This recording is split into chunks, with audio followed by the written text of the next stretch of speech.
What's going on, everybody? It's FREEDO here for Your Overwatch, and today I want to do a bit of a response video to our good buddy Force Gaming, who made a video today talking about the broken matchmaking system, and an ugly aberration has reared its head again, that a top tier 6 stack gets queued up against lower ranked opposition. Now, it's obviously a problem, right? You never want unfair games if you can help it in a ranked matchmaking system, but I want to come to a bit of a different conclusion than what Force did, because I think this is more of the smoke, not the fire of the problem. In the background, you're going to be watching Weagle play Tracer, and we're playing up against a 6 stack. This is very important to highlight because I want to get us grounded in the understanding of how the rest of the matchmaking system works, and then we can kind of see that these examples of top 500s playing against Platinums is like a statistical anomaly almost in comparison, and the actual problems in the matchmaking system aren't that, but instead inherent in how the whole thing works. Now, if you play in a 6 stack at any rank basically, other than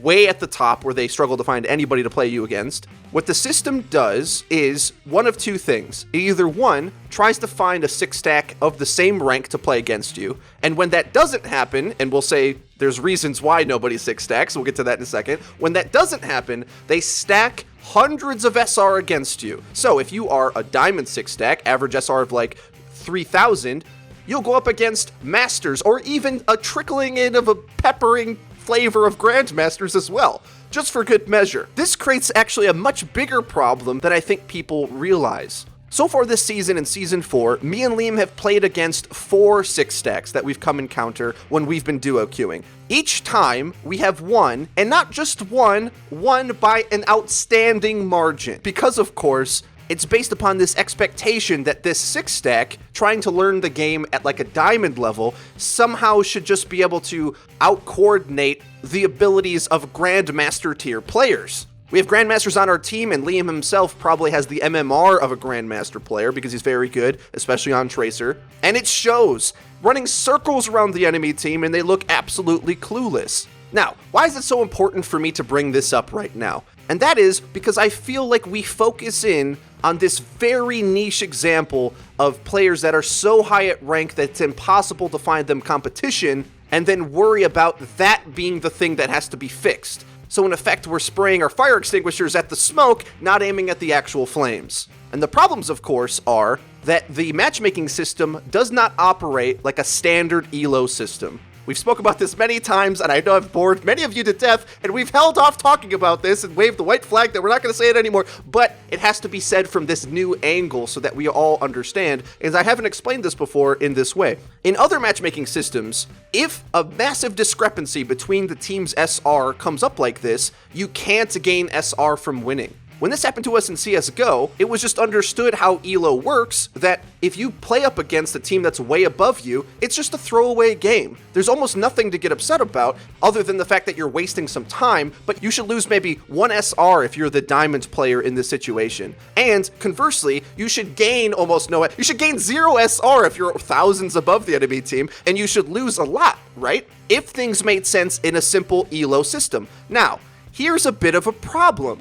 Let's go back to talking about me and Liam playing against these 6 stacks when we have hundreds of SR stacked on our side against a full team. In those situations, when we win by slaughtering these poor diamonds, we gain lots of SR. For whatever reason, the matchmaking system thinks that because you're in a pre-made group, you should just be very good at the game.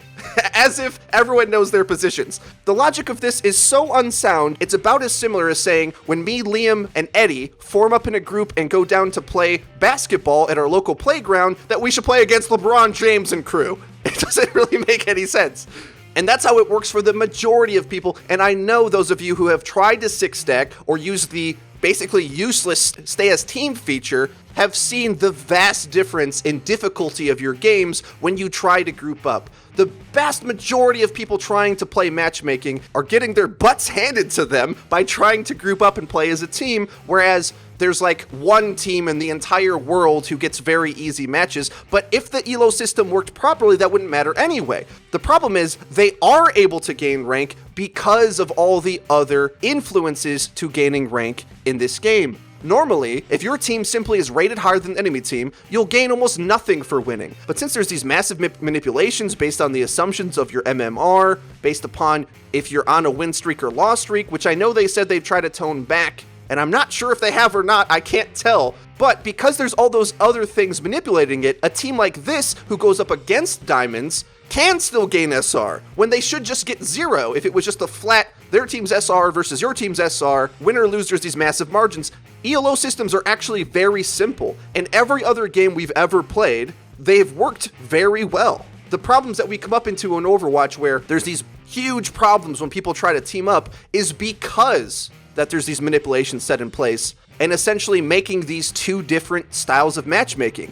That's the truth. People ask us like, well, you would like a team queue, right? And we do definitely advocate for a team queue. That's the only place I would play because honestly, I'm kind of avoiding matchmaking whenever I can and trying to play with you guys in custom games more because I love the team aspect of the game so much more than the solo queue meta playstyle. But we already have a team queue. It already is the case where because they want to try to make the games more enjoyable rather than accurate to ranking your skill, you basically get split off in these divergent routes where the same rank can have really, really hard games, and if you just would have solo queued, you could have had really easy games the other direction. So, in conclusion, yet again, another complaint about the matchmaking system. I know it gets really old, but I think the fact of the matter is, if we were to aim at the fire of the problem instead of just looking at the smoke, which is one team just getting unlucky and a few matches being horribly imbalanced, instead of looking at that statistical anomaly, instead let's look at why they're even able to keep their rank in those games. If that happened to them often enough and they had any chance of losing that game, they should lose tons of rank, and even if they win, they should gain none, meaning that there isn't really a victim here, other than the fact that you might be upset at having to play against really hard opponents, but there's some value in playing against really hard opponents. This happened to us in CSGO quite often even, where eventually you would just play against a rank or two higher than you, and it's a big test for you. It's time for you to show up and know that if you are going to rank up, you're going to have to learn the skills that this enemy team has. But also you should have a bit of reassurance on you, knowing that the rank you're at is much lower than theirs, meaning that if the ELO system works properly, you won't lose tons for this, other than time, I guess. But in a competitive game, playing against harder opposition isn't a waste of time. It gives you an opportunity to see what they do better than you. What skill sets do you have to develop? And in CSGO at least, there was very clear lines drawn at each rank of skills you had to know before you could get up. Now, they're kind of gray and they meld in between, but without a doubt, once you get to Supreme, you know how to buy. Whereas down in the silver ranks, nobody knows how to buy weapons. They don't even know when to buy armor. They might even know that headshot armor is important on one side or another. There's so much knowledge that isn't known. All this like really nerdy stuff does apply and would apply if the ELO system worked properly, but I don't think that it does. Because you don't see proper ultimate use throughout the ranks. You don't see proper retakes throughout the ranks. You don't see proper regrouping throughout the ranks. And I mean all the ranks. You could get people who don't regroup at Grandmasters level because of the way that there's no core team focus defining the matchmaking system. Whereas in CSGO, there is not a Supreme player that doesn't know how to buy. I mean, they might throw and say they want to force buy every round, but that's a different thing altogether. They at least have a concept of how the economy is supposed to work. That isn't in Overwatch, and it's because we try to shelter everybody from playing against teams. And I really want it to be the other way around. I think we would all have a much more fun, enjoyable matchmaking experience if we learned that once in a while, you do have to take an ass kicking. You have to learn from those experiences, and don't worry about wasting your time or getting wrecked. Have faith that the ELO system will work right, and you'll be where you need to be based upon playing the games in front of you. But since none of us have faith in that, we know that people get quote-unquote boosted, which isn't a thing in other games, by the way. Even in CSGO, where you can get into a 5-man with anybody. And yes, I mean anybody. If you get in a full team in CSGO, you can have players that are global elite playing with people like 3-4 ranks below them. And the benefit of that is, in those games where those players theoretically should be able to carry, if they end up losing it, they'll lose lots of SR. And if they win, they'll gain almost nothing. But in Overwatch, it isn't balanced this way at all. Instead, even when we have massive SR on our side, we still gain lots of SR because the enemy team's in a 6-stack. There's way too much bias in assuming that a team put together should just be sick at the game. as if they just know their roles better inherently because they grouped up. It doesn't work that way. You get in games in Overwatch where everybody knows their roles and they're all randoms, and it doesn't just mean that once you group up as a 6, everyone just learns what their roles are because they're in a pre-made.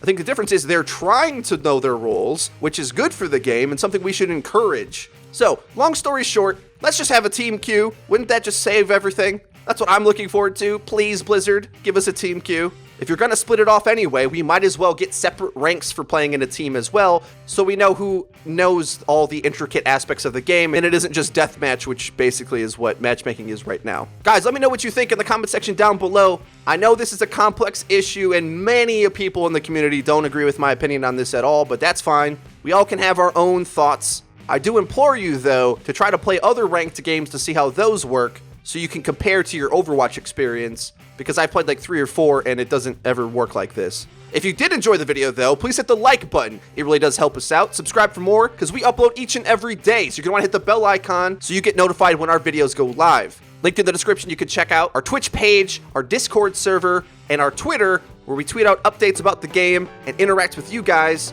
answering questions and expressing our thoughts and opinions about the game of Overwatch. That's been it for me. I've been FREEDO for Your Overwatch. I'll see you guys next time.